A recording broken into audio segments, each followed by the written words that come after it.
Monsieur le président,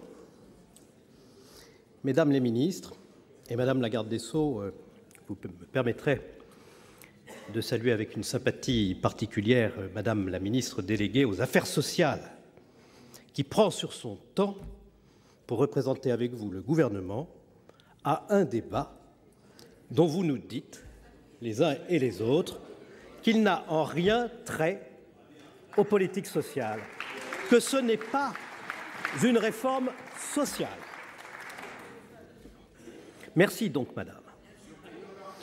Madame et messieurs les rapporteurs, mes chers collègues, j'ai écouté très attentivement chacun et chacune des orateurs, oratrices qui se sont succédés à cette tribune, et je dois dire, après l'avoir fait, que ma conviction en est sortie renforcée. Oui, le peuple français doit se prononcer. C'est la sagesse. Il doit se prononcer parce que cette réforme change le mariage de chacun autant et même plus qu'elle n'ouvre le mariage pour tous. Elle change la conception légale de la filiation, elle change la notion juridique de la parenté, elle nous engage, elle engage chacune et chacun d'entre nous dans notre vie familiale, elle propose un modèle juridique pour traiter de situations différentes. Ce faisant, elle dénature le principe d'égalité au lieu de le défendre. Elle laisse croire qu'un enfant peut avoir deux pères ou deux mères. Elle reconnaît ainsi une parenté d'intention à l'égal de toute parenté maternelle ou paternelle. Cette construction du cœur et de l'esprit ne correspond à aucune réalité anthropologique. Elle méconnaît l'importance essentielle de la filiation biologique, elle nie le caractère fondateur de l'altérité sexuelle à l'origine de toute vie. Elle entre, en matière de filiation, dans une fiction juridique, pour reprendre l'excellente expression de notre collègue Milan. Elle substitue le volontarisme de la loi à la réalité des familles sous toutes leurs formes. Dans cette réforme, tout semble avoir été décidé avant d'avoir été étudié. Vous n'avez envisagé aucune solution alternative, créant un cadre stable pour organiser la vie des couples de même sexe, en ne permettant pas d'être parent sans être ni père ni mère. Et vous instruisez un procès en conservatisme contre vos opposants, comme si vous seul étiez à l'écoute des besoins de notre époque, en harmonie avec l'évolution des mœurs. La part de chacun pourtant, comme l'a fait hier M. Baillet excellemment, doit être reconnue dans toutes les grandes lois qui ont fait grandir les droits des Français. Nous revendiquons autant que vous progrès et humanisme, et c'est d'ailleurs précisément au nom de ces valeurs que nous combattons votre réforme.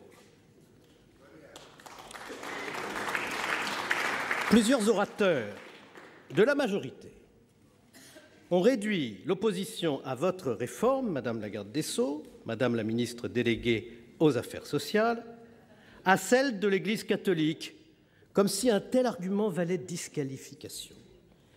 Les représentants des autres religions chrétiennes, comme de nombreux religieux juifs ou musulmans, se sont pourtant prononcés dans le même sens, et toutes ces grandes voix qui s'expriment au nom de l'idée qu'elles se font du bien de l'homme ont pourtant bien le droit légitime d'éclairer la réflexion des Français sur des questions dont nos débats montrent à quel point elles sont complexes et controversées. Enfin, il est désolant de voir le débat si souvent rétréci par ceux qui n'entrevoient décidément aucun autre ressort possible que l'homophobie pour expliquer toute opposition à l'égard de votre projet. Ce n'est pas seulement stupide, c'est insultant. Quelle condescendance pour tous les Français qui ne veulent que débattre démocratiquement et rechercher des solutions d'intérêt général en ayant seulement à l'esprit l'intérêt supérieur de l'enfant à naître. Faites confiance, s'il vous plaît, à nos compatriotes. Les Français, dans leur ensemble, M. Anziani l'a d'ailleurs rappelé tout à l'heure, ne sont pas homophobes, pas plus qu'ils ne sont racistes, antisémites, islamophobes. Il est vain, il est affligeant de vouloir les diviser sur ce point en exerçant une sorte de police du vocabulaire et de la pensée qui prétend s'opposer à l'expression des désaccords en répandant le soupçon sur ceux qui les expriment. J'ai le regret de dire que c'est une méthode sectaire. Elle vise à atteindre le contradicteur plutôt qu'à répondre à la contradiction. Il ne faut pas se tromper de débat. La question posée à travers cette réforme n'est nullement celle de l'homosexualité et de sa reconnaissance par la société, c'est la question des fondements d'une nouvelle forme de parenté exercée ensemble par deux personnes de même sexe liées par leur amour. La difficulté que nous rencontrons, c'est ce constat que les enfants auxquels la réforme prétend donner deux parents de même sexe resteront orphelins de père ou de mère.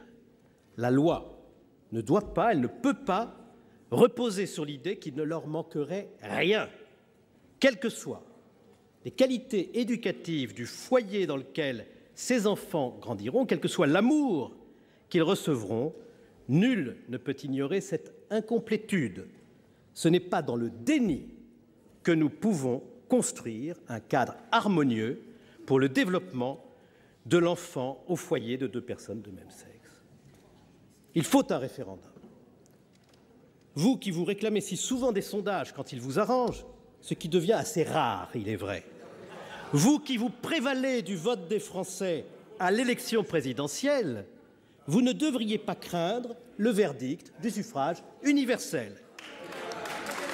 Quand 700 000 Français signent une pétition contre votre réforme, quand tant de familles se mobilisent par centaines de milliers pour dire non, avec sincérité, avec conviction, avec détermination, avec calme, quand la société française se divise à ce point, tous les signaux sont allumés pour vous alerter sur la nécessité de ne pas passer en force et de respecter tous les Français qui s'expriment, au lieu de les caricaturer. Mais en réalité, vous le savez bien, il n'y a pas en France depuis 30 ans une seule réforme qui ait suscité une telle opposition populaire, une telle division entre Français, au moment où il serait pourtant si nécessaire de les rassembler pour surmonter nos difficultés économiques et sociales et la crise morale dans laquelle notre pays et notre démocratie sont hélas plongés. Alors, vous faites une interprétation de circonstance de l'article 11 de la Constitution. Une discussion est sans doute possible, mais cette réforme est bien relative à la politique sociale comme l'article 11 l'exige dans la longue histoire de la Ve République. Des interprétations beaucoup plus contestées de l'article 11 se sont finalement imposées à tous. Celle-là est juste. Car comment douter qu'un projet qui porte principalement sur la possibilité pour deux personnes de même sexe de recourir à l'adoption pour être parents ensemble ne concerne pas au premier chef les politiques sociales. Les pupilles de l'État proposées à l'adoption sont confiées à l'aide sociale à l'enfance, que je sache. La gestion des agréments pour les adoptants est confiée dans le cadre de ses responsabilités sociales au président du Conseil général. Mon cher collègue, il faut terminer. Cette loi est bien, en grande partie, une loi de protection sociale, de protection de l'enfance, et elle est donc bien dans le cadre de l'article 11 de notre Constitution. Merci.